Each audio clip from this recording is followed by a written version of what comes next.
అందరికీ శుభమస్తు. ఈరోజు మన పారాయణ శివానందలహరి పారాయణ మన కొల్లిపెర శ్రీనీత గారి గృహంలో జరుగుతోంది. అసలు ఆ అలంకరణ ఎంత అద్భుతంగా చేసుకుందో సునీత, ఎంత శ్రద్ధగా భగవంతుడి మీద భక్తితోటి ప్రతిదీ ఎంతో వైనంగా చేసుకున్న తీరు మనకి కనిపిస్తుంది. ఆ ఫోటోలు, ఆ మాల చూడండి, పత్తితో చేసిన మాల, మందార పూలతోటి గాజులతోటి అమ్మవారి ఎంత అందంగా రెడీ అయి ఉందో మన కోసం, మన పారాయణ కోసం. ఇక చక్కగా శివపార్వతులు, ఏడుకొండల స్వామి, మహాలక్ష్మితోటి అమ్మ కళకళలాడుతూ చక్కగా ఉన్నది. మనం పూజ ఎందుకు చేసుకోవాలి అంటే జ్ఞానం. వ్యక్తికి ప్రధానమైన సంపద ఏమిటి అంటే జ్ఞానం. దానికోసమే సాధన చేయటం అనేది మనిషి యొక్క కర్తవ్యం. ఈ జ్ఞానం అనే వెలుగులోనే భౌతిక సంపదలు అన్నీ అనుభవించాలి. జ్ఞానం లేని జీవితం ఏమవుతుంది? చీకట్లో దేవుణ్ణి వెతుకులాడటం అవుతుంది. అందుకే మంత్రం అనేది ప్రథమ స్థానం జ్ఞానానికి ఇచ్చారు. జ్ఞానం కలవాడికి భౌతిక బలం, వ్యక్తి హితానికి జగత్తుకి దోహదమవుతాయి. ఇక రెండో బలం దృఢమైన శరీరం. దానికోసం ఏం చేయాలి? పుష్టికరమైన ఆహారం, వ్యాయామం ద్వారా దేహ దారుఢ్యాన్ని సాధించుకోవటం అనేది చాలా ముఖ్యం. బలమైన దేహముతోటి, దృఢమైన బుద్ధితోటి పటిష్టమైన వ్యక్తిత్వపు రూపుదిద్దుకుంటాయి. ఇలా బలం కోసం మనం దేవుణ్ణి ప్రార్థించాలి. ఇక మూడవ అంశము ఏది? ఆయువు. మనం ఏదైనా సాధించాలి అంటే సమయం కావాలి. ఆ సమయమే ఆయువు. జీవిత పరమార్థాన్ని సాధించే ధర్మ కృషికి ఆయువే అవకాశము.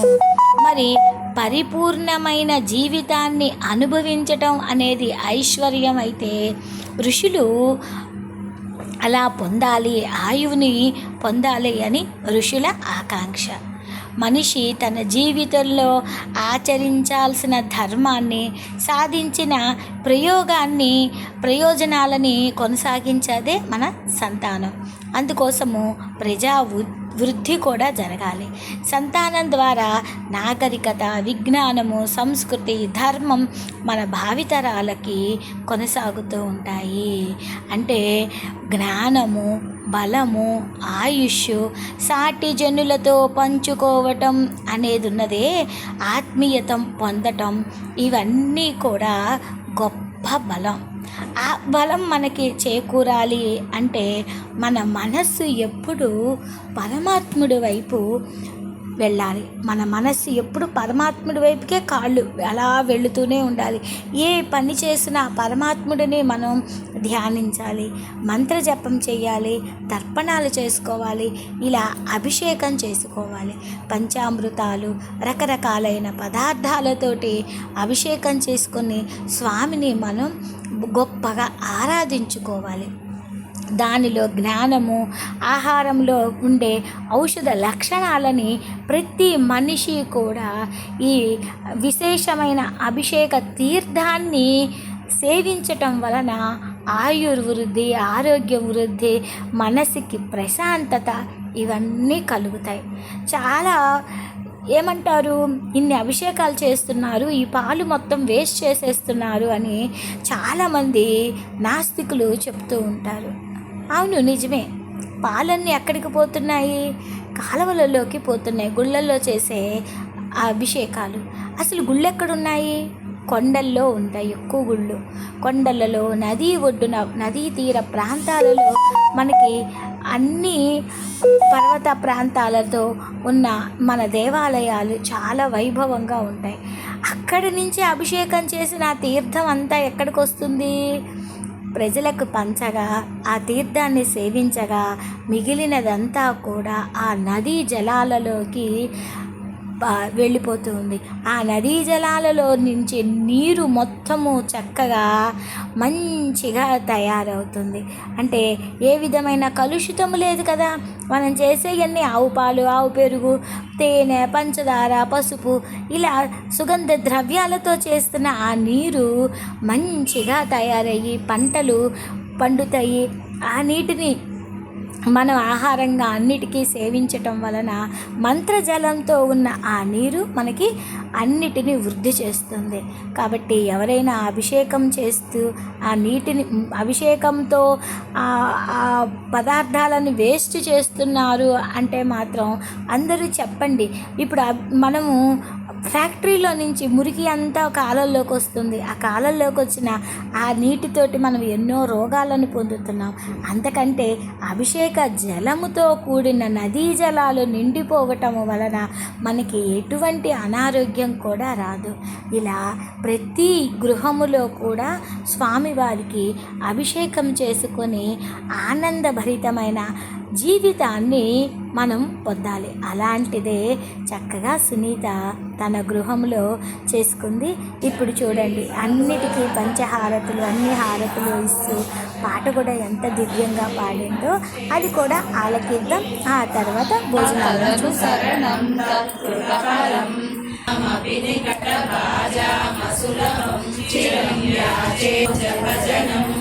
स्मृतौ शास्त्रे वैद्ये शकुनकवितास्येष्वचतुरः कथं राज्ञां प्रीतिर्भवति मयि कोऽहं पशुपते पशुं मां सर्वदुर्वः परिहरति किङ्घोरशमनं मृता कण्ठकोर्भज परमसौख्यं व्रजसुधी मानस्ते पादाब्जे निवसतु वच्चायां श्रुतिरपि कथा कर्णनविधौ तव ध्याने बुद्धिर्मययुगलं मूर्तिरिव मे परग्रन्थान्कैर्वा परमशिव जाने परमतः यदा बुद्धिशुक्तौ रजतमिति काचाश्मणिमणिर्जले पैशेषीरं भवति मृगतृष्णा सुसलिलम् तथा देव प्राज्ञा भजति भवदन्यं जडजनो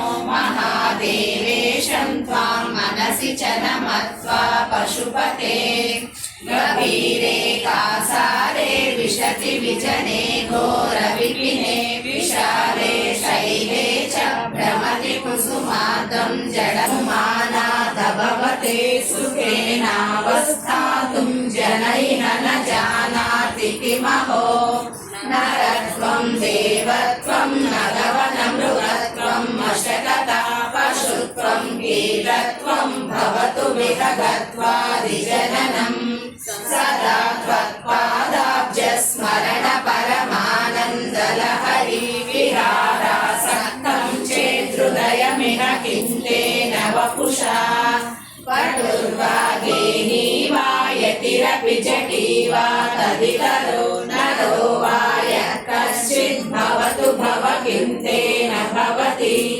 यदीयं हृत्पद्मै यदि भवदीयं पशुपते तदीयस्त्वं शम्भो भवसि भवभारं च वहसि गुहायां गेहे वा बहिरपि वने वा त्रिशिखरे जले वा पद्मौ वा वसतु वसते किं वद फलम् सदा यस्यैवान्तःकरणमपि शम्भो तव पदे स्थितं चेद्योऽसौ स च परमयोगी स च सुखी असारे संसारे निजभजन दूरे जडधिया भ्रमन्तं मामन्दं परमकृपया पातुमुचितम् मदन्यः दीनस्तव कृपणरक्षाति निपुणस्त्वदन्यः को वा मे त्रिजगति शरण्यः पशुपते प्रभुस्त्वं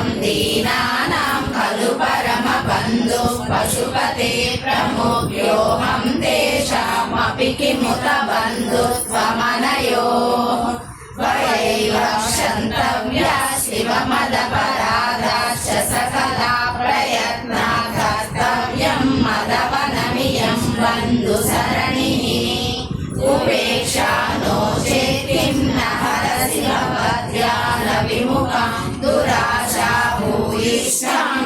लिपिमशक्तो यदि भवान् शिरस्तद्वैदात्रं ननकदु सुवृत्तं पशुपते कथं वा निर्यत्नं करणकमुखेनैव लुलितम् विरिञ्चिद्दीर्घायुर्भवतु भवता तत्परशिरश्चतुष्कं संरक्षं सकलु भुवि दैन्यं लिखितवान् विचारः को वा मां विशद कृपया पाति शिवते कटाक्ष व्यापारः स्वयमपि च दीनावनपरः फलाद्वा पुण्यानां मयि करुणया वा त्वयि विभो प्रसन्ने विस्वामिन्भवदमलपादाब्जयुगलम् कथं पश्येयं मां सदयति नमः सम्भ्रमजुषां निलिम्बानां श्रेणिर्निजकनकमाणिक्यमकुटैः त्वमेको लोकानां परमफलदो दिव्यपदवीं वहन्तस्त्वन्मूलां पुनरपि भजन्ते हरिमुखाः यद्वा दाक्षिण्यं तव शिवमदाशा जगितिं न व्यपनयसि कस्योपकृतयेतो नटत्याशाशाखा स्फटति झटिति स्वैरमभितः कपालिन्दिक्षो मे हृदयकविद्यातद्वा शिव भवदधीनं कुरु विभो हृदिसम्बाधारं दृढगुणनिबद्धां सवनना विचित्रां पद्माढ्यां प्रतिदिवस सन्मार्गघटितां स्मरारे मच्चेतस्फुटपटकुटीं प्राप्य विशदां जय स्वामिं शक्त्या सह शिवगणैः सेवित विभो प्रलोभाद्यैरग्रहरणपरतन्त्रोदधिगृहे प्रवेशो युक्तः सन् भ्रमति बहुधा तस्तरपते इमं चेतश्चोरं कथमिह सहे शङ्कर विभो तवाधीनं कृत्वा मयि निरपराधे कुरु कृपां विष्णुता गन्धे गन्धवाहनवचने बहिर्मुखाद्यक्षरा पात्रे काञ्चन गर्भकास्ति मयि चेत्पायेषु चूडामणिषु शुश्रूषां करवाण्ये पशुसुते स्वामिनि त्रिलोकी गुरो नालं वा परमोपकारकमिदं वेदं पशूनां ఎలా ఉందండి మా పారాయణము, మా అల్లరి, మా గొడవ, భక్తి, శ్రద్ధ అన్నీ కలగలిపిన ఒక కలగలుపుల కూర లాంటిది మన నెట్టింటి బృందమిత్రులు అందరూ సరదాగా కలిసి చక్కగా భోజనం ఒకే చోట కూర్చొని భోజనం చేయటం అనేది ఆనందకరమైన విషయం. ఆ దాంట్లో ఆ ఆనందాన్ని, తృప్తిని ఒకరికొకళ్ళు పెట్టుకుంటూ దాన్ని అందరం పొందాలి. అది పొందితేనే ఈ జీవితానికి సార్థకత. అలా ప్రతి దానిలో పూజలో ఆనందం, పారాయణంలో ఆనందం, భోజనం చేస్తున్న ప్రతి పదార్థాన్ని చక్కగా ఆస్వాదిస్తూ ఆ భోజనాన్ని కూడా చక్కగా అందరము కలిసి ప్రశాంతంగా చేసుకున్నాము. మీకు ఎలా నచ్చింది? పారాయణం నచ్చిందా? పూజ నచ్చిందా? మేము చేసే భోజనం తీరు నచ్చిందా? మీరందరూ మా కామెంట్లో పెట్టండి. అందరికీ శుభమస్తు. తొమ్మండ్రి సౌందర్యలహరి కుటుంబంలో అందరూ కూడా ఇలానే సుఖశాంతులతోటి, సంతోషాలతోటి, ఆనందముతోటి, ఎలాంటి పొరపచ్చలు లేకుండా, ఆ వయసు బాధ, వయసు తేడా, ఏ వయసు వాళ్ళైనా సరే అందరం కలిసిపోయేటట్లుగా ఉండే ఒక చక్కటి స్నేహపూరితమైన వాతావరణంలో మన తొమ్మండ్రి సౌందర్యలహరి కుటుంబం ఉండాలని మనస్ఫూర్తిగా ఆశీర్వదిస్తూ, ఆనందం, సంతోషంగా ప్రతి ఒక్కరూ హాయిగా సరదాగా గడపాలని మనస్ఫూర్తిగా కోరుకుంటూ, మనకి వచ్చిన ఈ కొత్త సంవత్సరంలో ఇంకా ఎక్కువ కార్యక్రమాలు చేసుకోవాలని కోరుకుంటూ అందరికీ శుభమస్తు.